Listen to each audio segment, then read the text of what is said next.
భారత్లో cloud computing, కృత్రిమ మేధ సామర్థ్యాలను విస్తరించడం కోసం మైక్రోసాఫ్ట్ $3 బిలియన్ పెట్టుబడులు పెట్టనున్నట్లు company chairman, CEO Satya Nadella పేర్కొన్నారు. భారత్లో మానవ వనరులకున్న సామర్థ్యం దృష్ట్యా 2030 కల్లా 1 కోటి మందికి ఏఐ నైపుణ్యాల్లో శిక్షణ ఇవ్వనున్నట్లు ఆయన తెలిపారు. మంగళవారం ఇక్కడ టెక్ అంకుర సంస్థల వ్యవస్థాపకులు, ఎగ్జిక్యూటివ్లతో జరిగిన సదస్సులో ఈ విషయాలను సత్య నాదెళ్ల వెల్లడించారు. ఏ దేశంలోనైనా విస్తరణ నిమిత్తం మైక్రోసాఫ్ట్ పెడుతున్న పెట్టుబడుల్లో ఇదే అత్యధికమని నాదెళ్ల పేర్కొన్నారు.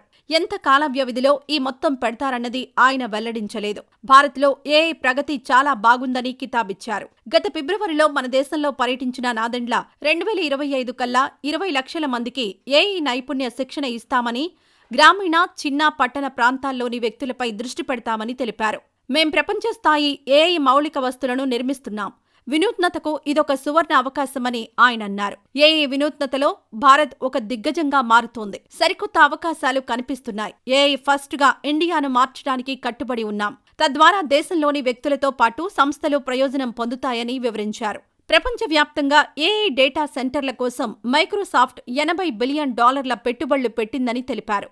ప్రపంచంలోనే ఏఐ దిగ్గజంగా భారత్ మారుతున్న తరుణంలో ఇటీవలి కాలంలో ఎన్వీడియా, AMD, మెటా సంస్థల ఉన్నతాధికారులు మన దేశాన్ని సందర్శించిన సంగతి తెలిసిందే.